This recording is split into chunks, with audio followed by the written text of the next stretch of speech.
का मानदंड।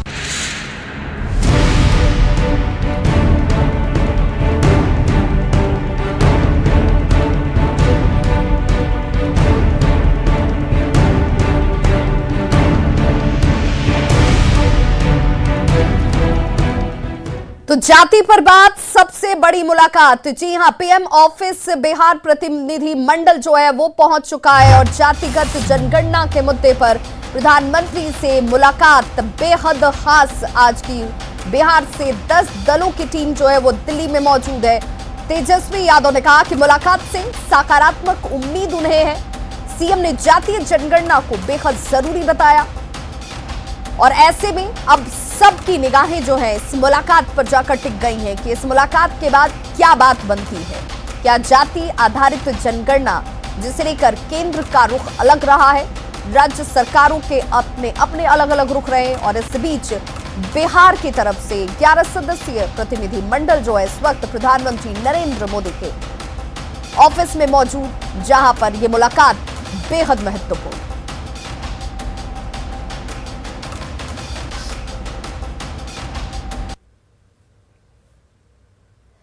और देखिए हमारे साथ इस वक्त 2 मेहमान जुड़ चुके हैं, उनका मैं तारुफ सबसे पहला करा दूं। जेडीयू प्रवक्ता हमारे साथ इस वक्त अभिषेक झा जी जुड़ चुके हैं। बहुत बहुत स्वागत अभिषेक झा जी आपका। और डॉक्टर रामसागर सिंह बीजेपी नेता हमारे साथ इस वक्त जुड़ चुके हैं। सवाल यही श्रीराज गुड़ी जी से मैं पूछूं, उससे पहले अभिषेक झा आपसे मैं जानना चाहती हूं, क्योंकि नेतृत्व आपका ही है, मुख्यमंत्री नीतीश कुमार के नेतृत्व में यह डेलीगेशन जो है इस वक्त प्रधानमंत्री कार्यालय में मौजूद है, जहां पर यह मुलाकात बेहद महत्वपूर्ण हो जाती है। करोड़ों रुपए खर्च किए जाते हैं। पिछले अगर आंकड़ों की भी मैं बात करूं, जब ये आंकड़े आखिरी बार जब जारी नहीं हो पाए, तकरीबन जो जानकारी मेरी कहती है कि 5,000 करोड़ रुपए खर्च किए गए इस जनगणना को कराने के लिए। तब करोड़ों खर्च के बावजूद आखिर ऐसा क्या हो गया जहां जाकर ये आंकड़े रुक जाते हैं, गलत हो जाते हैं, या फिर उन्हें सार्वजनिक नहीं किया जा पाता?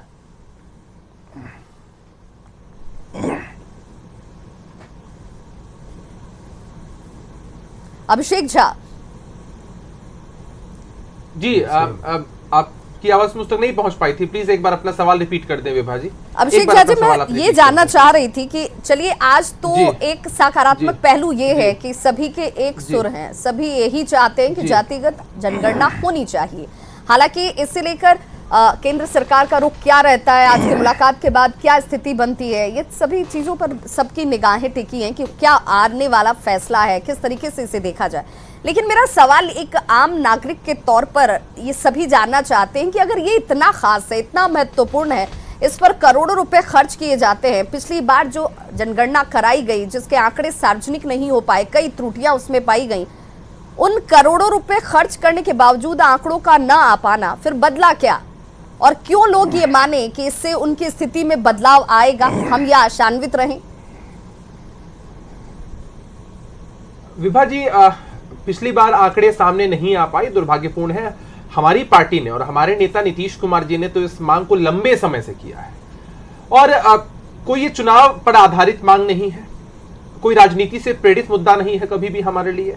शुरू से हमारे आदरणीय नेता की यह सोच रही है कि जाति आधारित जनगणना होनी चाहिए। हम सब जानते हैं कि केंद्र की सरकार हो, प्रदेश की सरकार हो, जब किसी भी योजना को लागू करती है लोगों के बीच में, तो जो वंचित समाज के लोग हैं, पिछड़े समाज के लोग हैं, उन तक इन योजनाओं का लाभ पहुंच पाए, उसके लिए बेहद जरूरी होता है कि उनकी जाति किस वर्ग में आती है। तो जाति अगर हम जान पाएंगे एग्जैक्टली कि कितनी जनसंख्या किस जाति की है, तो सरकार उस हिसाब से योजनाओं को बना पाएगी, उसका क्रियान्वयन हो पाएगा। और लंबे समय से यह मांग लंबित है। हम लोग बहुत आशान्वित हैं। आपने देखा, हमने चरणबद्ध तरीके से उचित फोरम पर इस मांग को उठाया है। 2019-20 में बिहार विधानमंडल में सभी दलों ने, भारतीय जनता पार्टी हो, राजद हो, कांग्रेस हो या अन्य जितने भी दलों ने, सब दलों ने एक स्वर में एक साथ प्रस्ताव पारित किया था इसके पक्ष में। हमारी पार्टी के राष्ट्रीय अध्यक्ष आदरणीय ललन बाबू के नेतृत्व में पार्टी के सभी सांसदों ने गृह मंत्री अमित शाह जी से मिलकर मेमोरेंडम भी सौंपा। हमारे नेता नीतीश कुमार जी ने पहले भी केंद्र की सरकार से आग्रह किया था, प्रधानमंत्री जी से आग्रह किया था और अभी आपकी टीवी चैनल्स पर तस्वीरें चल रही हैं कि उनके नेतृत्व में एक प्रतिनिधिमंडल जाकर प्रधानमंत्री जी के पास मजबूती से अपनी बात को रखेगा। तो इस बार तो हमारी सरकार भी है, एनडीए में हमारी भागीदारी भी है और आदरणीय नीतीश कुमार जी इस मुद्दे को लेकर गए हैं आदरणीय प्रधानमंत्री जी के पास, तो हम सब लोग बड़े आशान्वित हैं कि इस बार हमारी इस मांग पर विचार किया जाएगा। केंद्र की सरकार पुनर्विचार करेगी और जाति आधारित जनगणना की रिपोर्ट प्रकाशित होगी जनगणना होने के उपरांत, ताकि किसी भी जाति के लोगों के मन में अविश्वास का भाव जरा भी नहीं आए। अमूमन हम लोगों ने देखा है ना कि बहुत लोगों के मन में अविश्वास का भाव होता है कि उनकी जाति के लोग या एक जगह रहने वाले लोग पिछड़ा महसूस करते हैं आर्थिक दृष्टिकोण से, सामाजिक दृष्टिकोण से, सुविधाओं के अभाव में। तो समानता लाने की हमारी जो पहल है उसी का ये एक स्टेप है कि जाति आधारित जनगणना अगर प्रकाशित 1931 में पिछली बार हुई थी विभाजी, एक लंबा अंतराल, एक लंबा समय हो चला, बिल्कुल 90 साल का एक लंबा अंतराल अभी तक आ चुका है और इसमें गंगा में कितना पानी बह चुका है। तो अब क्या ये केंद्र सरकार का फैसला जो है वो उस उम्मीद पर खरा उतरता है जिसकी उम्मीद लेकर ये डेलीगेशन इस वक्त वहां पर मौजूद है?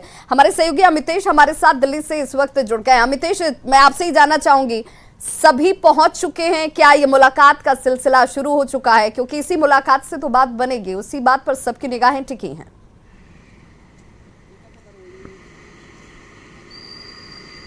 जी हाँ, बिल्कुल, ये मुलाकात का सिलसिला शुरू हो गया है और प्रधानमंत्री नरेंद्र मोदी से जो नीतीश कुमार के नेतृत्व में डेलीगेशन पहुंचा है उनकी मुलाकात शुरू हो गई है। और निश्चित रूप से इस मुलाकात में सभी दलों की तरफ से ये मांग की जाएगी कि जाति आधारित जनगणना हो और खासतौर से रेफरेंस दिया जाएगा इस बात को लेकर के कि 2 बार बिहार विधानसभा से सर्वसम्मति से यह प्रस्ताव पारित हुआ है कि जाति आधारित जनगणना होनी चाहिए। और एक बार जब सर्वसम्मति से बिहार विधानसभा से पारित हुआ है तो निश्चित रूप से केंद्र सरकार को भी यह बात माननी चाहिए। इस डेलीगेशन में जितने भी लोग हैं उनकी तरफ से यही कहा जा रहा है कि चूंकि केंद्र सरकार की तरफ से यह फैसला लेना है, लिहाजा पूरे देश में जाति आधारित जनगणना हो, तभी बिहार में भी होगा और हर जगह हर स्टेट में जाति आधारित जनगणना होनी चाहिए। लेकिन कांग्रेस की तरफ से और बाकी दूसरे दलों से यह कहा जा रहा है, जो विपक्षी दल हैं आरजेडी की तरफ से बात कही जा रही है, अगर केंद्र सरकार यह बात नहीं मानती है, आज के प्रस्ताव को स्वीकार नहीं करती है, तो उस सिचुएशन में बिहार में कर्नाटक और केरल की तर्ज पर अलग से जातीय जनगणना कराई जानी चाहिए। लेकिन आज जो मुलाकात हो रही है, डेलीगेशन की जो मुलाकात शुरू हो गई है,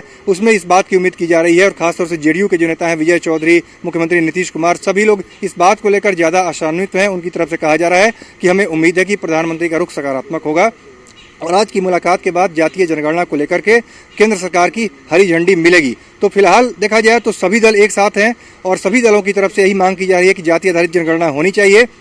लेकिन बीजेपी की तरफ से देखा जाए तो कुछ नेताओं के जो बयान लगातार आते रहे हैं पिछले दिनों, उससे लगता है कि बीजेपी पूरी तरह से इस मुद्दे पर एक राय बीजेपी में नहीं है और बीजेपी खुलकर जाति आधारित जनगणना के पक्ष में उस तरह से नहीं बोल रही है जिस तरह से जेडीयू बोल रही है, जिस तरह से आरजेडी बोल रही है, जिस तरह से कांग्रेस पार्टी बोल रही है, बाकी दूसरे दल बोल रहे हैं। क्योंकि आज भी जिस तरह से बीजेपी विधायक का बयान आया है, उनका भी कहना है, हरिभूषण ठाकुर का, कि स्टैंड बीजेपी के नेता एक साथ एक जैसा क्यों नहीं रख पा रहे। जान लेते हैं डॉक्टर राम सागर सिंह, क्योंकि हमारे साथ बीजेपी नेता जुड़े हुए हैं। डॉक्टर राम सागर सिंह, आखिर ऐसी क्या वजह है? क्या आपको लगता है कि पार्टी के अंदर ही एकमत क्यों नहीं है इस जातीय जनगणना को लेकर कि ये होनी चाहिए या फिर नहीं होनी चाहिए? एक मत तो हो किसी एक बात पर, क्योंकि आपके नेता एक तरफ संसद के अंदर कहते हैं, नित्यानंद राय के अगर मैं बयान को कोट करूं, जो कि उन्होंने संसद के अंदर, लोकसभा के अंदर कहा कि इसकी जरूरत ही नहीं है, ये नहीं होगी। वहीं दूसरी तरफ आपके एक नेता कहते हैं, सुशील कुमार मोदी के ट्वीट का जिक्र करूं तो उन्होंने कहा कि हमें इसका विरोध नहीं है, ये होना चाहिए, जरूरी भी है। फिर कंट्राडिक्शन क्यों है आपके नेताओं के बीच बयानों को लेकर?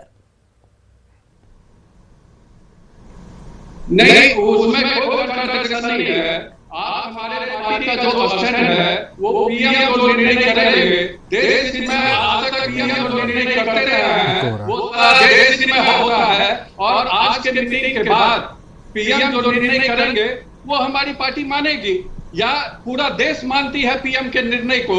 और जब नित्यानंद राय जी के बातों को आप देखेंगे तो अभी का उन्होंने जिक्र किया था, ये नहीं कहा था कि कभी का बात, अभी तक संज्ञान लेने की बात की थी।